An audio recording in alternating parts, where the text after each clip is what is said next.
Olá pessoal, meu nome é Diego Pacheco, vou passar um treinamento para vocês aqui de Agile Coaching.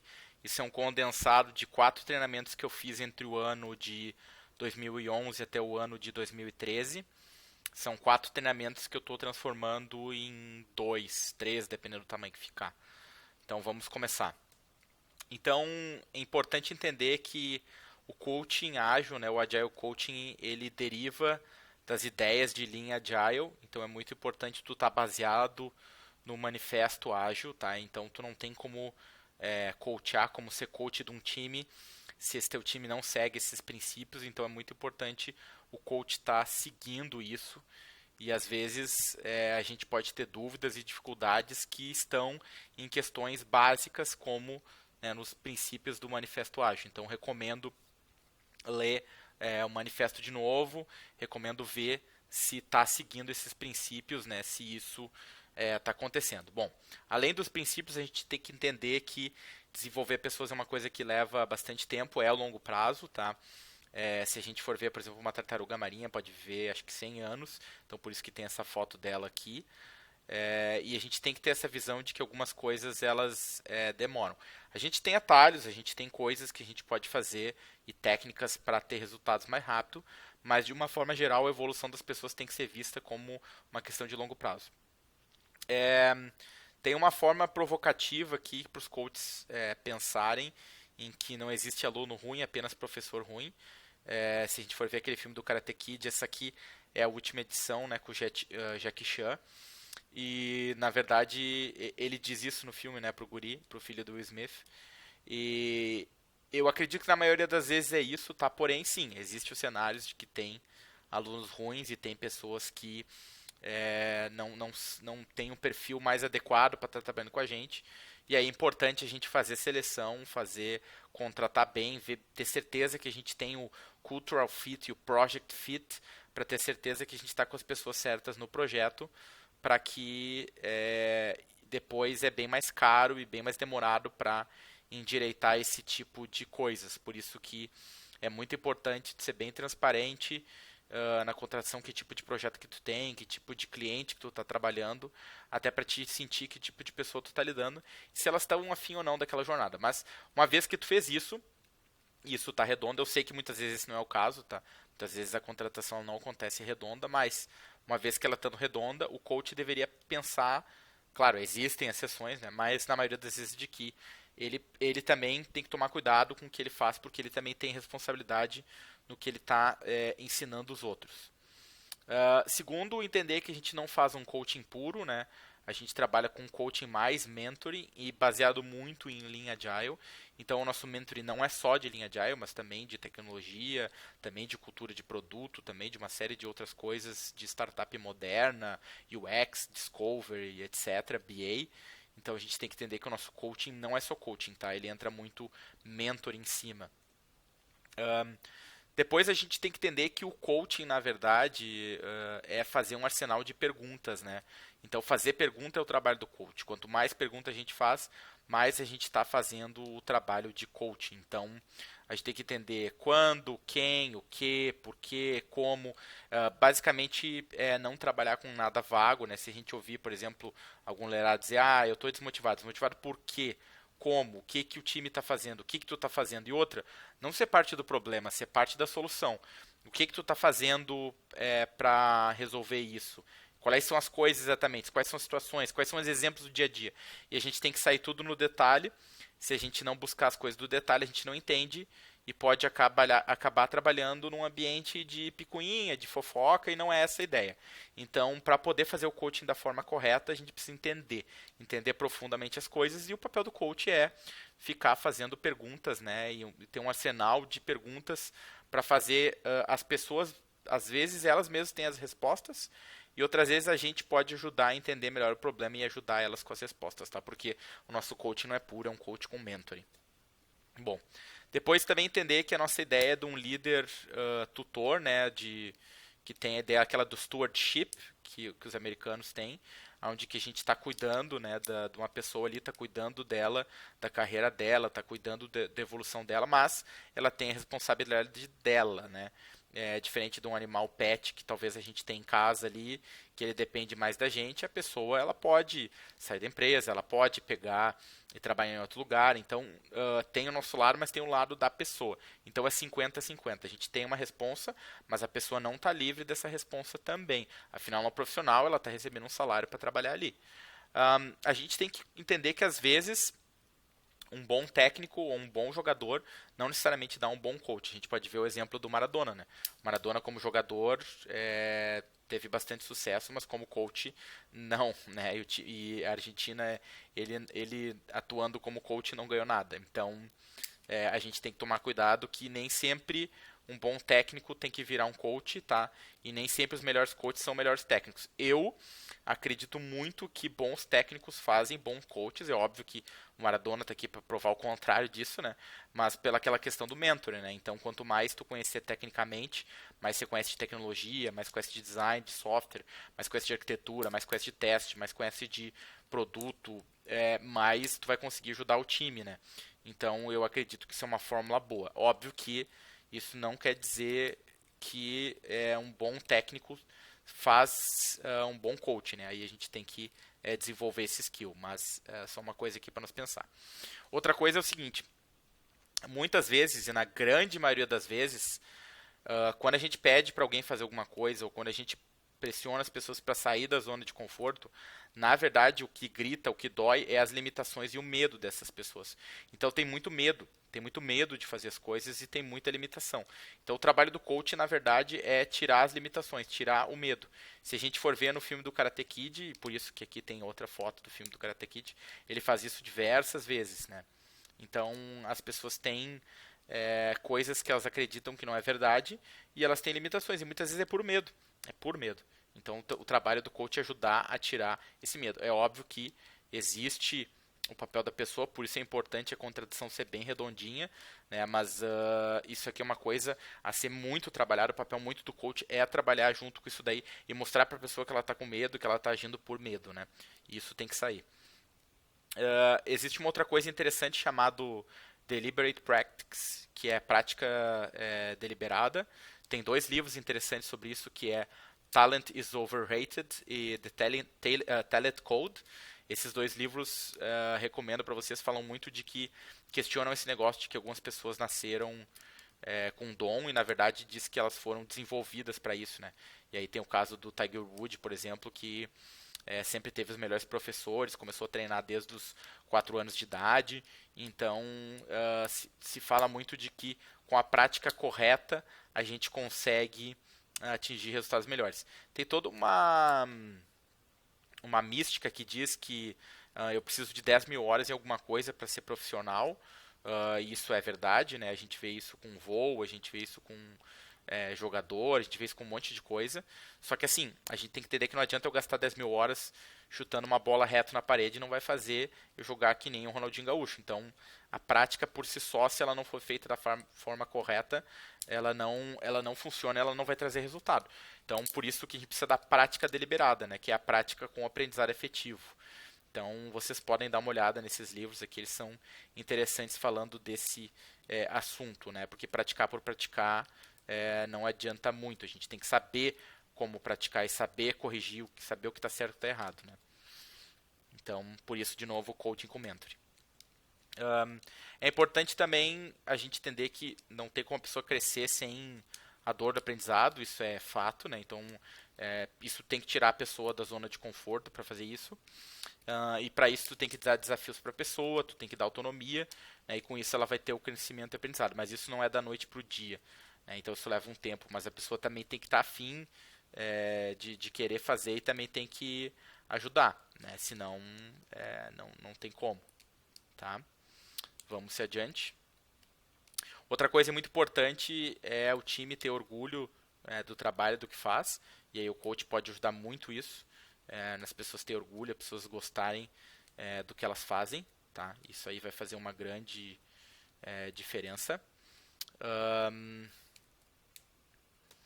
Além disso, a gente precisa trabalhar muito com melhoria contínua, né? Em Lean, Kanban, a gente tem o Kaizen, que é onde que fala de melhoria contínua. Todo mundo gosta de falar de melhoria contínua, é muito bonito falar, mas quase ninguém faz. Por que quase ninguém faz melhoria contínua? Porque quase ninguém entende os problemas de verdade, quase ninguém faz root cause analysis, os famosos RCAs, e não entende o porquê que as coisas estão acontecendo. Se não entende, tu não tem como atacar o problema de verdade, né? E tu acaba não fazendo melhoria contínua. Por mais que tu diga, tu pode botar num PowerPoint, tu pode dizer, mas dizer uma coisa e a realidade é outra. Para isso acontecer, as pessoas têm que estar entendendo o porquê que as coisas estão erradas e como é que é o certo, né? Então isso requer entendimento. Não tem como fazer melhoria contínua sem entendimento. E o coach tem que buscar esse entendimento, senão ele está trabalhando em cima de fofoca. E ele não pode estar trabalhando em cima de fofoca. Ele tem que estar trabalhando em cima de fatos e de uma visão consistente. Por isso que ele precisa entender no beat as coisas que estão acontecendo. Esse aqui é o Dr. Edward Deming, né, um dos grandes caras por trás do Lean. E basicamente esse cara aqui era um papa da gestão da qualidade dos anos 80. E ele dizia que 85% dos problemas não é o processo, não é a gestão, é as pessoas. E como que tu trabalha com as pessoas e qual é o sistema que as pessoas têm.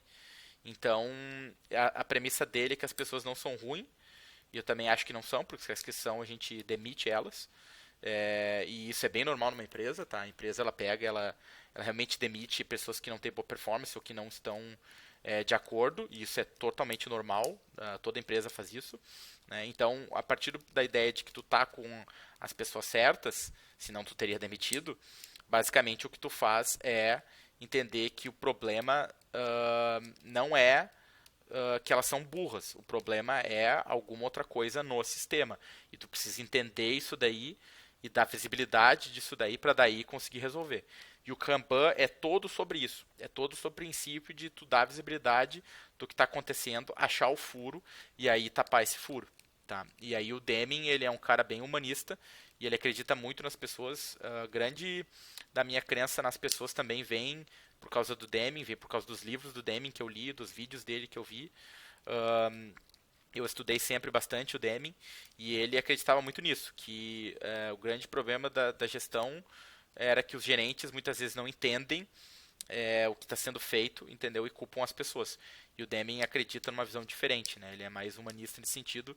E eu concordo com isso também. Ele não diria nem que é humanista, mas qualquer sistema ele pode produzir. Claro, isso não elimina a variável pessoas da equação. Eventualmente, tem pessoas que precisam melhorar alguma coisa, precisam se desenvolver. Existem casos que tu tem que demitir, isso é normal de qualquer empresa, mas fora essas questões, quando tu entende que as pessoas por si só não estão fazendo isso de propósito, e tu tenta procurar no sistema onde que está o furo, tu acaba conseguindo ter resultados melhores. E é nisso que o Demi acreditava, né? Que muitas vezes o problema não era que as pessoas não estavam seguindo o processo. Por isso que nos anos 80 ele conseguiu fazer a revolução da qualidade, né? Porque o problema não é o processo, o problema não é fazer as pessoas seguir o processo ou não. Então, muito disso que se saiu que o problema não é o processo, o problema é outro. É óbvio que isso não é também tão preto no branco e tão simples assim, porque às vezes tu tem formas de trabalho que são melhores que outras, e tu parar de trabalhar de um jeito e trabalhar do outro vai te ajudar muito mais, e sim, pode ser o teu processo o problema, mas o que ele está querendo dizer aqui é que não é meramente só culpa das pessoas, e o gerente culpa as pessoas, e era isso. Não, a gente precisa entender no fundo o que está acontecendo, tá? Outra coisa importante é ter times multidisciplinares, tá? Porque a gente não tem a visão do todo, né? Se a gente pensar em delivery e discovery, a gente já tem pontos de vista diferentes, resolvendo problemas diferentes, skills diferentes. Mesmo dentro de discovery, a gente vai ter UX, a gente vai ter Business Analyst, a gente vai ter Architect. Se a gente for olhar dentro de desenvolvimento, a gente vai ter engenheiro, a gente vai ter arquiteto, a gente vai ter coach. Então, a gente tem perfis diferentes dentro dos times e a gente precisa aprender a complementar eles, né? Isso é bem importante saber trabalhar com isso. Outro ponto importante que um coach tem que dominar é as 5 disfunções de um time. Tá? Esse aqui é um livro fantástico, é um livro da capa vermelha. Eu recomendo muito vocês lerem ele. É um livro É muito bom. E basicamente o que o livro fala é o seguinte, que a primeira base da minha pirâmide é a confiança, tá? Hoje em dia já tem umas teorias mais modernas, da Brené Brown, por exemplo. Ela é aquela Vulnerability Girl lá que fez vários talks no TED. Eu li alguns livros dela também. E basicamente ela diz que para ti poder ter confiança, tu precisa ter vulnerabilidade. Se tu não mostrar uma vulnerabilidade para alguém, ninguém vai confiar em ti. Então é meio que o princípio assim, eu tenho uma ferida, ou a pessoa está vendo a ferida, poderia me atrapalhar e não me atrapalha. Logo aí eu acabo confiando nela porque eu sei que eu estou vulnerável e ela não me atacou durante minha vulnerabilidade, então logo eu posso confiar nela. É mais ou menos assim como é que funciona a teoria. Então, para mim ter confiança, eu tenho que ter vulnerabilidade. Ou seja, o time tem que poder falar as coisas que errou, as coisas que não tá boa, sem primeiro, claro, sem criar digamos assim, um carnaval, né? Sem ser um big deal, sem ser um problemão, porque isso a gente tem que aprender a falar de boa. E segundo, ver que não tem problema nenhuma nisso, então a importância, né, da segurança psicológica, entender que falar dos problemas de uma forma de boa, civilizado, não tem problema nenhum, tá? E deve acontecer.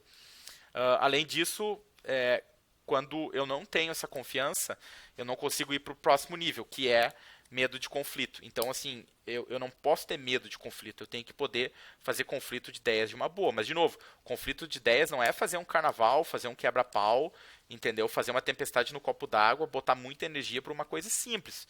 Na verdade, medo de conflito, o conflito é um conflito de ideias. Dizer, olha, será que isso aqui eu faço com Java ou faço com Scala? Será que isso aqui deveria ser assado ou deveria ser frito? Então, esse tipo de conflito de ideias não deveria ter problema e deveria acontecer de boa. Então, isso aí acontecendo, eu vou ter uma harmonia correta. Eu não aconteço o conflito, eu tenho uma tal de harmonia artificial, que é tipo flores de plásticos. Todo mundo parece que se dá bem, que está tudo certo, mas na verdade não está tudo certo. As pessoas discordam, pensam diferente e ninguém fala, porque elas têm medo de entrar em conflito uma com a outra. Então isso mostra que esse time não tem maturidade, porque ele não tem confiança e ele não se conflita. Se esse time não tem maturidade, ele vai acabar não se comprometendo. E não se comprometendo tem ambiguidade. Aí a gente entra em situação que tem a gente não consegue achar o responsável, ninguém assume nada, um passa a bola para o outro. Quando a gente acaba fazendo isso, a gente entra na falta de responsabilidade, né? Os americanos têm a palavra que é accountability, que é que tu ser accountant, ou seja, tu ser responsável pelo que tu faz. E quando eu não sou responsável, eu tenho baixo padrões. Eu entrego mal, a minha performance é ruim, a minha qualidade é ruim. E quando eu chego nisso, eu entro no meu último estágio, que é status e ego. Não, eu não vou falar nada que está errado, eu vou ficar aqui na minha, eu sou o grandão, eu sou o bambambam. Bam, bam. E aí, na verdade, isso daí faz com que a gente não preste atenção nos resultados. E ao não prestar atenção nos resultados, a gente cai num problema bem sério, que é status e ego, né? Aí a gente está trabalhando puramente com status e ego. E aí quando eu tenho ego, eu não consigo melhorar mais nada, não tem espaço mais para nada. E aí é meio game over, né? Aí nós estamos num problema sério. Mas tudo isso, pessoal, é escalando um problema que não é resolvido e vai subindo até que chega nesse problema, né? Então a gente tem que evitar isso antes e começa com a vulnerabilidade, começa com conflito, começa com comprometimento. Se a gente não fizer isso aí, a gente vai chegando em problemas bem sérios, tá? Então todo coach tem que saber isso aqui e tem que saber trabalhar isso com o seu time. Então recomendo muito ler esse livro. Depois no XP a gente usa muito esse modelo japonês que chama Shuhari, tá? Que basicamente eu começo como um professor, eu começo ensinando, então eu ensino um pouco mais o time. Depois eu vou para um modelo mais de coach, onde que o time sabe trabalhar sozinho, o time sabe correr atrás e ele já está mais com ownership, ele já está mais dono das coisas, ele já está mais responsável. Então aí nesse sentido o coaching está mais ali ajudando e dando suporte. E aí eu começo depois a aliviar esse suporte até o nível de advisor, né? Que eu estou mais ali dando uns conselhos por exceção em algumas situações e não estou mais no dia a dia em tudo. Então é isso que o coaching tem que fazer, ele tem que entrar para sair. Ele começa num nível mais ensinando e depois num nível mais conselheiro, tá? E o coach tem que saber fazer essa evolução com o time, tá? Bom, depois é o seguinte, a gente acredita que os times têm que ser autogerenciável, isso é o que todo mundo quer, mas isso é bem difícil de fazer. Não é fácil ter um time autogerenciável e não é fácil ter um time maduro, porque isso requer experiência e isso requer o acompanhamento correto. Então, para mim poder fazer isso daí, eu vou ter que começar trabalhando de um jeito para poder evoluir para chegar nos outros jeitos. Então, aqui, ó, a gente tem na esquerda a qualidade das soluções e na direita a gente tem o esforço para estabelecer. Então, assim, quando eu trabalho mais comando, quando eu estou mais comandante, mais capitão do barco, mais presente ali, eu tenho um esforço bem baixo de atingir isso, porém o meu resultado não é o melhor. Quando eu começo a trabalhar no modelo de coach, nem tudo eu digo, nem tudo eu dou as respostas, então já é mais difícil de fazer, mas o meu retorno é melhor. Quando eu entro no modelo de supporter, que é o coach mais leve, que seria aquele advisor do Shu Han-Hee, né, o advising, eu já tenho mais benefício, mas é mais difícil ainda fazer. Até que eu consigo chegar no modelo de time auto-organizado. Então, o coach tem que pensar, eu entro para sair. O que significa isso? Ele tem que entrar mais capitão, mais controle, mais professor, mais dando suporte e depois aliviando e deixando o time preparado para se virar mais sozinho e cada vez menos interferência dos coaches. Essa aqui é a forma de trabalhar. Bom, em coaching eu uso muito em Coach Session o modelo de Growth, tá? Que é um modelo de coach bem antigo. Basicamente, você levanta qual é o objetivo das pessoas, né? O que elas querem para a carreira delas. E aí, com isso, a gente faz o assessment da realidade, ou seja, onde é que a gente está. E a gente vai no options, né? E way forward. Que seja, a gente vai pela montanha, vamos pela floresta, vamos pelo valley, o que seria melhor, que opções que a gente tem, o que está dando certo, o que não está. Então, isso trazendo mais para uma realidade mais técnica. Basicamente, você vai pegar e vai levantar o que a pessoa quer fazer para a carreira dela. Ela quer virar arquiteto, ela quer virar engineer lead, ela quer virar coach. Uma vez que tu tem isso, tu vai levantar, por exemplo, quais são as opções dela. Ela pode fazer um curso, ela pode ler livros, ela pode fazer POC, ela pode ir mais rápido, ela pode ir mais devagar. Eu, particularmente, sou da filosofia que o coach ajuda com a direção, né? Então, o volante, talvez o coach ajuda um pouco mais, mas o freio e o acelerador está na mão da pessoa. Então, a pessoa define a velocidade. Né? E isso, periodicamente, de preferência uma vez por semana, uma vez a cada 15 dias, é verificado o progresso. Tá? E a gente tem que entender, mas falamos bastante de coaching, mas o que é o tal do Agile Coach? Bom, coach é tudo que eu falei aplicado com métodos ágeis e, além disso, skill de facilitação. Facilitar o quê? Facilitar a reunião, facilitar a utilização de processos como, por exemplo, setar um Kanban, entendeu? Dar um treinamento para um cliente, práticas, N práticas, tá? Como retrospectiva, como root cause análise. Então, o coach tem que saber fazer essas práticas e saber facilitar, ou seja, saber ensinar e ajudar o time a fazer isso. Tá? Então, um grande core de coaching é a facilitação. Depois, ajudar a conseguir o consenso, ou seja, o time está dividido, uns querem uma coisa, outros querem outra. Então, o coach tem que ajudar eles a se organizar melhor e ver o que seria o melhor consenso para todo mundo. Né? Coaching importantíssimo tirar lições aprendidas das falhas. Isso eu vejo que quase ninguém faz, tá? É muito pouco a gestão fazer esse tipo de coisa. Então, assim, tem que tirar lições aprendidas. Né? Então, você vai pegar, fui pegar uma maçã e eu caí ali da árvore. Bom, então não vou subir mais na árvore. Vou criar uma ferramenta que vai me ajudar a pegar dali. Então, isso pode ser feito de várias formas, com RCA, root cause análise, com retrospectiva, com conversa com o time, mas tem que tirar lições aprendidas. Essas lições aprendidas eu acho bem importante capturar, ou através de uma apresentação, ou através de um e-mail, mas tem que ser dado uma devolutiva para o time e te tirado ações para que aquilo não se repita, senão não adianta, né? Se a gente não tirar ações e ficar conversando do problema, a gente está só reclamando. E não adianta reclamar, tem que pensar na solução. Então é muito importante o coach tirar ação. Se o coach não tira ação das coisas, não tira a lição aprendida, ele não está sendo coach. Bom, outra coisa importante é espalhar o sucesso, né? Motivar o time através de compartilhamento de pequenas vitórias, né? Aqui tem umas fotos numa casa que eu morava aqui, isso aqui era lá em 2011. Aqui a gente tem uma galera na minha casa ali, tá rolando um dojo, um churrasco, depois nós ia jogar um rock band ali, vocês estão vendo a minha bateria, a minha guitarra. Outra coisa, aqui a gente está vendo na direita um gráfico de número de testes e dados. Ali na direita vocês estão vendo um e-mail que eu mandei para o time, dizendo que o time mandou muito bem, entendeu?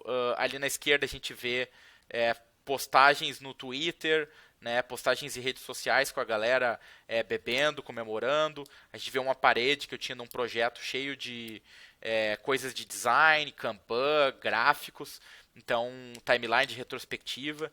Então é bem importante essas coisas estarem na parede e o time entender e participar desse compartilhamento. Pode ser rede social interna, externa, gráfico, retrô, churrasco. É importante ter muito isso, tá? Outra coisa, o time tem que saber navegar, o coach tem que saber navegar o conflito, tanto entre pessoas quanto no time, tá? Então ele tem que ser um navegador nesse sentido. Outra coisa que eu gosto muito de fazer é no XP trabalhar com Big Visible Charts. Então a gente poder ter aqueles gráficos estilo japonês, bem grandão, que tu entra na parede e fica bem visível. Isso é muito bom para gerar ownership no time e isso é muito bom para a gente poder ver bem bonito lá se o time está mandando bem ou se o time está mandando mal.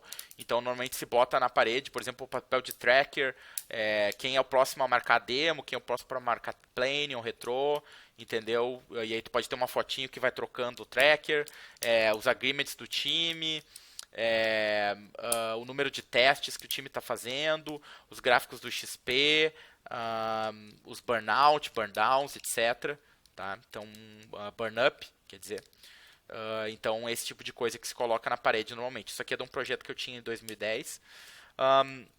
Outra coisa que eu faço no modelo de coaching, tá, é basicamente o seguinte: a gente tem um plano, né? Esse plano de desenvolvimento envolve trilhas, treinamentos que a empresa tem, GISTs com dicas de livros e links.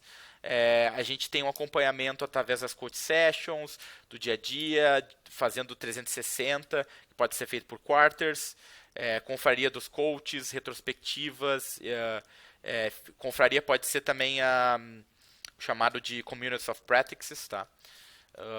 Aí com isso eu vou ter tracking tools. Então, por exemplo, vou traquear as coach sessions no Evernote, vou ter o progresso das pessoas em temas e estudos nos Trellos, por exemplo, vou usar Google Docs para traquear outras coisas, e isso aí vai se fazendo um retrofit. A gente tem um modelo com 3 pilares, onde que a pessoa quer chegar, o modelo de grow de coaching, coaching sessions e ferramentas de acompanhamento. Isso era esse treinamento aqui, tá, pessoal? Agora eu vou para uma outra parte do treinamento, tá? Que eu vou fazer 2 apresentações, uma hoje e outras 2 na próxima gravação. E agora eu vou falar um pouco de throughput e um pouco de outras coisas de coaching.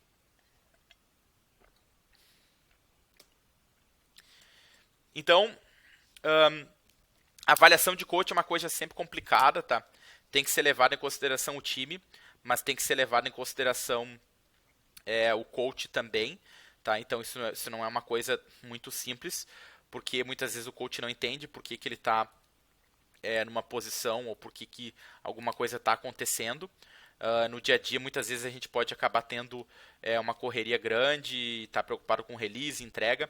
Então, isso são dificultadores que a gente tem, mas por isso é importante de ter coach setting regulares e aí a gente consegue estar avaliando melhor a performance dos coaches. Então, a performance dele vai muito pelo o trabalho dele com os outros coaches, o chefe dele e os liderados e o time que ele trabalha, né?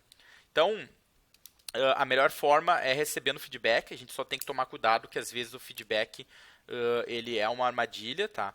Às vezes a gente tem que saber ler ele, porque às vezes ele está errado, às vezes é uma percepção que a pessoa tem e o que ela está falando não procede, porque a pessoa talvez é inexperiente, ou porque talvez ela está pedindo uma coisa que ela não sabe, ela não tem visibilidade, talvez o coach está falhando e dá visibilidade nisso. Então a gente tem que saber aprender a interpretar alguns feedbacks, tá? Porque tem falsos positivos. Outra coisa importante é através de métrica, né? Tu conseguir ver ali se tu está fazendo tuas coach sessions regulares, o que os liderados e o time vem falando na retrospectiva. Então tu pode ter algumas métricas para olhar isso, o quanto o time está conseguindo crescer, o quanto de bug o time tem, o quanto de qualidade o time está tendo, o quanto o time está sendo de satisfação. Tá?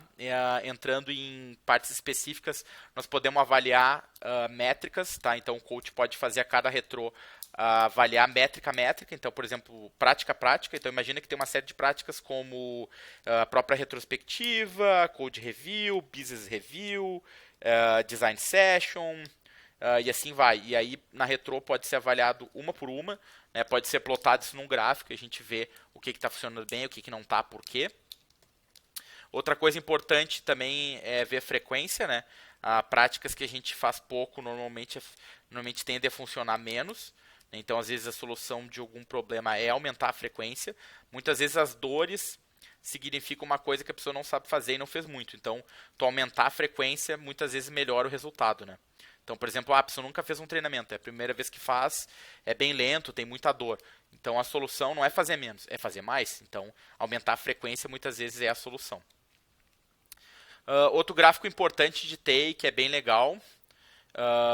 E nessa questão da frequência aqui, é importante atualizar as métricas com frequência também, tá? Porque senão o termômetro não funciona. E para isso é importante aquele papel do XP, que é o tracker, que você pode fazer rotativo, que uma vez por semana alguém do time vai lá e atualiza as métricas, né? Tem casos de Kanban que, por exemplo, cada um tem que atualizar seu card, mas em caso de métrica e outros charts, isso pode ser rotativo. Então, falando um pouco agora de testes, né? É importante a gente entender que testes eu não posso olhar sozinho, eu preciso olhar ele com throughput, porque assim, eu não posso olhar só o número de história que eu estou entregando, eu tenho que olhar o número de testes que eu estou fazendo. Porque se eu só entregar história e não fizer teste, isso não vai ser sustentável. E aí eu vou estar matando a minha produtividade porque eu vou produzir mais bug e mais débito técnico. Então, a única maneira de eu subir a barra de entrega é subindo a barra de teste junto. Então, por isso que num gráfico eu preciso olhar as duas coisas cruzadas. Eu preciso olhar o número de teste e preciso olhar o throughput. Então, eu preciso ver quantos stories o meu time está entregando por semana e quantos testes ele está fazendo. Eu preciso olhar essas duas informações juntas, no mesmo gráfico. Outra coisa importante é olhar a satisfação. Isso pode ser bem medido na retrospectiva, tá? E pode ser medido em pontos específicos, porque senão a gente não está entendendo corretamente o que está acontecendo. E a gente só saber que está insatisfeito por saber não adianta muito. Então, por isso que a gente precisa olhar numa prática específica, ou numa retro, ou numa one-on-one. Então, isso é importante de ser sempre avaliado e pode entrar para a própria avaliação do coach. Outra coisa que a gente tem que olhar é o quanto o time viaja, né? O quanto ele viaja na batatinha ou não. E aí tem o exemplo da boa viagem e da viagem ruim, né? Então, assim, a boa viagem é aquela viagem da criatividade, que talvez ver uma ideia de fazer uma coisa matadora e tal. A viagem ruim, talvez uma visão errada que a pessoa tá. E aí, ou o coach, e aí ele precisa se educar nisso e tal. Então, isso pode ser uma métrica, de certa forma. Tá? Eu, particularmente, não uso muito essa métrica aqui, mas tem gente que faz bastante isso. Né? Eu não trabalho muito com isso aqui. Outra coisa muito importante é o reforço positivo. E aqui tem um gráfico que fala que quando a pessoa é mais novato, tu não faz muito. Quando é intermediário, é que tu faz quando acertar. E quando é maduro, por desempenhos excepcionais. Eu concordo um pouco com isso, mas na maior parte eu discordo, tá? Eu acho que quanto mais reforço tu der, mais feedback e mais repetição, mais a pessoa aprende e mais ela adquire aquilo rapidamente, tá? Então, a minha visão é que nem a dessa foto aqui. Quanto mais reforço, quanto mais em cima daquilo tu ficar, quanto mais energia, mais a pessoa também... claro, tem o papel dela, né? Tem a responsa dela de estudar e de correr atrás e praticar também. Mas eu acho que quanto mais reforço o coach fizer, melhor é. Por isso que eu acredito muito em coach sessions periódicas, da gente estar sempre revendo as mesmas atitudes, né? E vendo, claro, novas se surgir, mas conversando daquelas atitudes. Eu gosto muito de pegar para os meus liderados e dizer assim, me dá 3 exemplos de uma atitude, por exemplo, vamos supor que a gente tem uma atitude para ser desenvolvida que é a comunicação. Então eu vou perguntar assim, então tá, me dá 3 exemplos de situações que aconteceu durante a semana que tu te comunicou bem e me dá 3 exemplos onde tu não te comunicou bem. E aí com esse formato não tem erro, porque daí a pessoa vai ser obrigado a ser mais reflexiva e pensar nisso em antemão. Você pode até ter um template. No meu blog até tem um post recente sobre isso que tem fala um pouco disso, eu mostro um template. E isso faz não só a pessoa pensar melhor nisso, mas o coach garantir que a atitude está sendo desenvolvida. A gente tem que tomar cuidado porque atitudes são meio tricky e a gente pode acabar ignorando elas e só desenvolvendo feedbacks pontuais de projeto e estudos. Por quê? Projeto é muito mais fácil porque está lá no dia a dia, está doendo, então a gente não vai deixar aquilo passar, por exemplo, e até porque pode afetar cliente e outras pessoas. Então, feedback de projeto normalmente é o mais fácil, tá? Depois, estudos é relativamente fácil, porque, cara, não tem muito mistério para estudo. Tu vai pedir para a pessoa ler um livro, tu vai combinar uma POC com ela, ela vai num evento, vai ganhar um treinamento, então não tem muito o que inventar para estudo e é bem fácil saber se está evoluindo. Agora, a atitude pode ficar uma coisa meio nebulosa. Pode ficar num ponto de que não está claro qual é a atitude que a pessoa tem que melhorar, ou o feedback pode não ser claro, a pessoa pode não ter claro quais são exemplos do que ela faz, do que ela não faz. Então, a melhor coisa que a gente faz é focar em comportamento e deixar bem claro qual é os comportamentos errados e qual é os comportamentos certos. Então, me dá um exemplo de como é que seria a comunicação errada e me dá um exemplo de como é que é a comunicação certa. Então, indo nessa linha, tá? Vamos pensar assim, qual é um exemplo de comunicação errada? Eu fui lá no chat e eu tweetei, digamos assim. Eu fui lá e botei 3, 4 caracteres e disse assim, a entrega do time não tá bom, a gente precisa fazer melhor. Tá, esse feedback não ajuda muito, porque o que não tá bom? O que precisa fazer melhor? Então, esse é um exemplo de comunicação ruim. Como é que seria um exemplo de comunicação boa? Eu ser mais claro, mais objetivo e dar mais contexto. Como é que eu faço isso? Eu vou lá nesse mesmo chat e eu escrevo assim: a entrega do time não tá boa, e eu estou falando de fulano, beltrano e ciclano, dei nomes aos bois, e não tá bom porque estão fazendo pouco teste. Eu vi que nessas duas histórias foram feitos 10 testes e deveriam ter feito 30. Então, assim, eu estou sendo bem claro, eu estou dando parâmetros, né? Depois eu posso ver com aqueles caras por que eles não fizeram teste, se eles não sabiam, talvez eles precisam ganhar um treinamento de testes, mas aí desse jeito a minha comunicação está bem redonda. E se eu trabalhar com esse formato nas atitudes, né, e toda a coach session, os liderados trouxerem 3 exemplos, ou mais, não precisa ser 3, pode ser mais. Se não tiver 3, pode ser menos, mas o ideal é que se esforce para anotar durante a semana, né, exemplos de situações que aconteceu, para daí a gente poder discutir, e o coach pode ver se está evoluindo ou não. E no caso de coaches que tenham coaches, o coach dos coaches, né, ou quantos níveis você tiver, consegue ver também o quanto as pessoas estão desenvolvendo bem as outras. Então, tu tem um mecanismo de double check. E esse, eu acho um dos melhores reforços positivos, né? Tu tá de olho na atitude, tu vê ela toda semana, tu dá feedback sempre que aconteceu e assim vai. Bom, outra coisa que eu acredito muito é forçar as práticas, tá? Como eu falei antes, as pessoas muitas vezes têm medo e não querem fazer as coisas por medo ou por limitação. Então, se a gente acredita na prática, a gente tem que fazer ela acontecer. A gente não deve aceitar desculpas, digamos assim. Então, a gente tem que trabalhar para a prática acontecer. Isso é bem importante para o coach. Segundo ponto, é importante fazer os devs aprender mais de engenharia de software, porque falando de desenvolvimento de software, alguns problemas tem porque eles não estão conhecendo algumas coisas de teoria, ou algumas coisas de melhores práticas, ou de coisas que outras empresas fora estão fazendo. Então, fazer o teu time aprender mais é trabalho do coach, e isso vai melhorar a performance bastante das pessoas. Outra coisa é o seguinte, isso aqui é um gráfico muito legal que fala o seguinte, ó, eu posso investir em toolset, né, que é ferramental, skillset, que é comportamento, e mindset, que é uma mudança de transformação da empresa. Tá? Normalmente as empresas investem em ferramenta e em skillset, no máximo, e muito pouco em mindset. E na verdade o benefício de verdade está quando tu muda o mindset. E aí como é que eu mudo o mindset? Cara, treinamento, conversa diária, root cause analysis, Kanban, e aí vai. Mas o que a gente precisa trabalhar é para mudar o mindset, cuidar para não focar só em ferramenta, tá?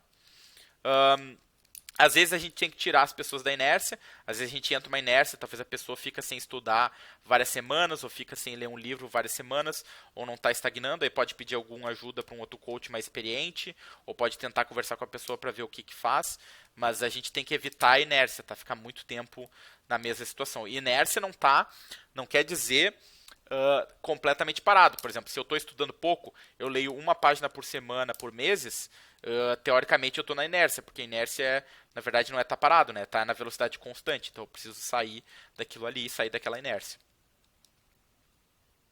Bom, e por último, o coach, de certa forma, também tem que conquistar um pouco os liderados deles. Ele tem que ser o exemplo para ele. As pessoas, de certa forma, deveriam reconhecer ele, querer ser que nem ele também. Isso é um papel mais de liderança e tal, mas o coach tem isso também e ele tem que cativar isso nas pessoas. E isso se dá ensinando elas. A melhor maneira de cativar elas é ensinando e ajudando elas. E é isso, pessoal. Obrigado.